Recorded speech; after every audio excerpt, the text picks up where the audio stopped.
Hmm. Oh, ano pa ba itong mga balita natin? Oh, ito, tandem. Yung mga katandem ni Inday Sara, ayan na. Sara Amy tandem, Diyos ko. Ito, bago tayo magtapos, gusto ko lang sabihin kay Robin Padilla. Robin, putangin na naman. Kasi ini-endorse niya si Amy na maging katandem niya. Ikaw na lang. Ikaw na lang, bakit si Amy pa? Marcos yan. Lagi nga natin sinasabi, mabait na tupa ngayon yan. Pero may mga pangarap lahat yan. Si Bongbong ang bait din kay Inday Sara noon, inendorso nyo rin. Putang ina, kinagat si Inday Sara, pati si Pangulong Duterte, pineste. Tapos, i-endorso mo si Amy. Robin, hindi ka pa ba natuto sa history ng Pilipinas, sa history ng mga Marcos, na mga traidor yan? Mga ahas yan. Walang ibang gagawin yan sa bayang Pilipinas kundi kahudasan. Anak ng tinapay naman, oh. So, bakit wag naman sana si Amy, my goodness. Ang tanda na rin to, mas matanda pa to kay Bongbong, baka mauna pa mamatay kay Bongbong to eh. Tsaka pagka Marcos ang inilagay mo diyan, yung risk na ipa-impeach din nila si Inday Sara para Marcos na naman yung manalo. Nandiyan nakaumang yan. Bakit hindi na lang natin ilagay kung sinong mga kaalyado ni Pangulong Duterte kay Inday Sara, o kaya si Pulong na lang, o kaya si Bastina mag-Vice President. Tsakinan nyo. Huwag na yan. Pero sige, pakinggan natin tong balita na to. Lulutang na ngayon pa lang ang tambalang Sara Amy para sa 2028 presidential elections. Live mula sa Senado, nangunguna sa balita si News 5 Senate correspondent Mayan Los Baños. Mayan, sino nagsusulong ng tambalang ito at payag ba si Senator Amy? Jiggy, si Senator Robin Padilla ang nagsusulong ng Sara Amy tandem para sa 2028 presidential elections. Kanina kasi sa ambush interviews bago nagsimula yung sesyon, unang namin ang tanong ni Senator Robin Padilla kung bukas ba siyang maging running mate ni VP Sara matapos ganitong magdeklara ng kanyang bid for presidency for 2028 elections. Alam naman natin na talagang kakampi ng mga Duterte si Senator Robin Padilla, pero ang itinuro niya si Presidential Sister Senator Amy Marcos. Nakatawa namang sinabi ni Senator Marcos na talagang pasaway lang daw itong si Senator Padilla. Pakinggan natin, Jiggy, ang kanilang mga pahayag. Alam naman natin na biro lang yan. Alam naman natin na humble lang si Robin Padilla na wag na ako, si Amy na lang. Alam naman natin yun. And alam naman natin siya talaga yung tatakbong Vice President ni Inday Sara. Tayo yan. Wag na si Amy. Ito naman si Amy, hindi tumanggi. Sabi mo, hindi ako tatakbo. Ayoko niyan. Tangina, sira na yung papel ng kapatid ko, tatakbo pa ako. Dapat nga mag-retire na yan si Amy Marcos eh. Tapos na yan. Pero, I'm pretty sure. Pero marami naman pangalan na Robin. Huwag na si Amy kasi mamaya yan. Problema. Sinabi ni Robin. Tapos ma-open yung mga tao. Yung tao mabudol na naman. O mamaya yung tao mabudol na naman. Yung fantasy na, oo nga, maganda, babae, dalawang babae. Tapos parehas galit kay Bongbong, maghihiganti yan, ang ganda nun. Pagkatangin na hindi, Marcos pa rin yan. Marcos pa rin yan si Amy. Alam mo kaya nagsalita yan si Amy? Dahil wala na wala na talaga, dead end na yung kapatid niya eh. So madadamay siya. Kaya kailangan, isalba niya na yung sarili niya. Personal na interest din yan si Amy. Sigurado ako dyan. Yung reaction ng sir dun sa pag-announce ni VP Sara ng kanyang presidential bid, will you be supportive of her? Of course. Siyempre naman. Oo. But 1,001,000,000%. Ano ako Sara Amy ako Amy as VP, sir, yan ang tinutulak niyo. You think, sir, handa ang Pilipino sa parehas na babaeng leader po? Panahon na para maramdaman ng mga Pinoy ang girl power. Sara Amy daw, sabi ni Senator Robin. Ay, sadali lang naman. Sir, Si Robin talaga. Well, kung sa bagay, talaga naman forever running mate ko naman talaga yan. Takbo, gapang, luhod. Putang inan yan. Kinilig naman. Forever running mate daw niya si Inday Sara. Sinabi mo, totoo ba yan? Tangina. Kinilig naman to si ate. Alam mo may pangarap. Tangina yan ang nakakatakot kapag ang tao may masyadong mataas na pangarap. Tinan mo si Robin. Siya yung tinutulak. Sabi niya, hindi ako. Si Amy na lang. Kaya mas gusto ko si Robin Padilla kasi ayaw niya na maging vice president. Pero ito kinagat kagad eh. Alam naman niyang gino-joke lang siya. Alam naman niya na si Robin hinihila lang yung paa niya. Kumagat naman siya. Eh talaga naman forever running mate ako niyan eh. Gapang, luhod, gulong, lahat. Putang ina, may pangarap si ate. Oo. Ay na, binudol mo si Inday Sara kaya nagkaletse-letse yung Pilipinas eh. Putang ina, nagsorry na si Inday Sara, di ka pa nagsosoring, hayop ka eh.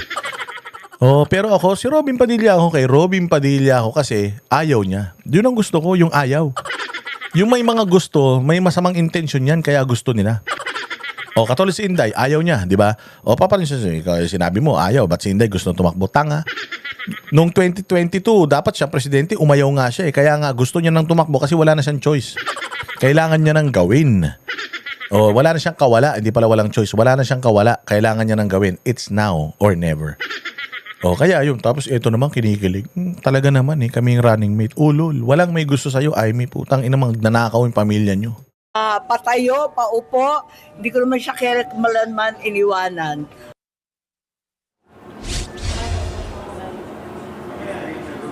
Jiggy, sabi pa ni Senator Amy, nakabuti na maagang nagdeklara si VP Sara Duterte ng kanyang intensyon na tumakbo bilang Pangulo sa 2028 presidential elections. Kabaliktaran daw si VP Sara ng kasalukuyang administrasyon at siya daw ang magbibigay ng direksyon sa walang patutunguhang bansang ito. Narito ang bahagi ng pahayag ni Senator Amy Marcos. Eh maganda yan kasi nabibigyan ng pag-asa ang lahat ng tao dahil napakahirap ng panahon, ang gulo-gulo ng gobyerno, napaka-corrupt, wala pa rin charge. Eh talagang ang tao galit na. At may ano ang sabi ng iba pang minority senators dito? Jiggy, si Senate Minority Leader Alan Peter Cayetano, kung matatandaan mo, naging running mate ni dating Pangulong Rodrigo Duterte. So para sa kanya, walang masama sa ginawa ni Ito, pwede ito. Mga bossing, si Alan Peter Cayetano, abogado rin. Maka-Diyos, pwede yan. Oh, bakit hindi? Oh, bakit hindi? Ha? Pwede yan. Sara Duterte na maagang ipinaalam sa publiko na balak niyang tumakbo. Magaling to. Ito yung isa sa mga maka-Duterte na talagang hindi tumalikod. Hindi naghangad ng limelight. Oh, itong tao na to. And kudos suportahan nyo. Tangina, hanap kayo ng ng 10,000 para sa pamilya. Isinusulong ulit ni Alan Peter Cayetano yung 10,000 kada pamilya. Tinanin nyo. I-decline na naman ng mga ng mga tao ni Bongbong yan. Sa 2028, habang si Senator Bongo na isa pa sa talagang kakampi ng mga Duterte ay talagang suportado raw itong planong ito ni VP Sara. Pero umiwa si Senator Bongo na sagutin yung aming tanong kung bukas ba siya na mag-VP kay VP Sara sakaling matuloy nga yung pagtakbo nito bilang Pangulo. Narito ang bahagi ng kanilang pahayag. Pakinggan natin, Jiggy. Huwag muna natin pag-usapan yung politika po sa ngayon. Trabaho muna tayo. Yun ang kailangan ng Pilipino sa ngayon. We're in a democracy. For me, the earlier na lahat ng kandidato ay mag-announce better. Bakit? Kasi mas mahihimay nung lahat. Mas bantay ang kanilang kilos. Of course, I wish her well. At may ano naman ang masasabi ng mayorya at oposisyon tungkol dito? Jiggy, si Senator Risa Hontiveros na kausap din natin kanina, alam natin na isa siya sa mga nangunguna sa pagbuo ng United Opposition. At sinabi rin niya na nakafocus na yung efforts nila ngayon para sa pagpili ng kanilang mamanukin para sa 2028 presidential elections. At balak nilang i-anunsyo yan, Jiggy, sa last part ng taong 2026 o kaya sa first quarter ng 2027. Hindi raw nakaka-apekto sa kanilang timeline yung maagang pagdedeklara ni VP Sara Duterte. Pakinggan natin ang pahayag ni Senator Risa Hontiveros. Ma'am, how will that affect yung requirements ninyo sa paghahanap ng standard bearer? Ay na, maghahanap siya ng standard bearer, hindi naman siya yung standard bearer. Naghahanap siya ng standard bearer, hindi naman siya yung leader. Leader. No? Nag-itim pa. Tapos may katabi rin na bandila. Pucha, ano yan? Si Inday Sara yan. Inang babae na to, no? Itchosera. Qualifications na hahanapin sa aming hanay. Hindi po nagbabago yon. Yung pagnanais para sa anti-corruption and good governance, yung pag-grow at pag-share ng bunga ng ating mas malakas na ekonomiya, isang tunay na pagkakaisa sa ating divided at polarized na lipunan. Tangina, puro generic. Generic naman masyado yung mga pangarap mo po. Tiyang ina, parang Miss Universe ba yung sasalihan mo? Hindi ba? Tangina, maglagay ka ng maglay ka ng mga gagawin kung ano yung mga gagawin, paano gagawin. Hindi yung po tiyang ina. Lahat kami alam na, kahit grade 1 alam yan eh. Ang tanong, paano nyo gagawin yan eh? Puro ka insertion. Of course, pambansang soberanya. Ang tamlay na rin ni ang tamlay na rin ni Risa Ontiveros, alam niya puta, tapos alam niya ito na yung huli. Ito na yung huling pagkakataon na nasa posisyon siya. Alam niya na mawawala na siya sa kapangyarihan Tayo na iniisip din siguro nito, ano kayo mangyayari sa akin? Putyang inang yan. Alam niyo, ito nga yung sinasabi ko, lahat ng mga nambaboy sa mga Duterte kay Pastor Kibuloy, putya, unti-unti lahat sila nawawala na. Antayin niyo lahat yan, may mga karma yan. Jiggy, na-interview din natin si Senate President Tito Soto at para sa kanya, umaasa siya magiging patas ang pagtrato ng lahat ng senador sa impeachment case ni VP Sara Duterte sakaling umakyat yan dito sa Senado, lalo't nandyan yung posibilidad, Jiggy, na isa o ilan sa mga senador ay posibleng makalaban ni VP Sara sa 2028 presidential elections. The senators are expected to be impartial always, no matter who is going to be charged or kanino mang articles of impeachment ang sumampa sa amin. We are expected to be impartial. So kahit kandidato, hindi kandidato, kahit sino pa yan, doesn't matter. At sa ibang usapin, tila may... Kabado na yan, si Tito Soto. Kanino ka na ngayon magiging aso? Yung amo mo, si Bongbong, palubog na. Butya, magiging Duterte supporter ka na yan. Napakabalimbing mo pa naman.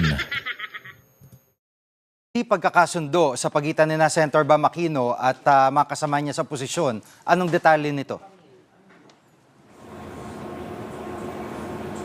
Sa hiwalay na interview kasi si Jiggy, nasabi ni Senator Bam Aquino na baka ideally mas mainam na litisin dito sa loob ng bansa yung mga kaso ng extrajudicial killings noong panahon ng Duterte drug war. Pero sinabi rin niya na nire-respeto naman niya yung proseso na isinasagawa ng International Criminal Court.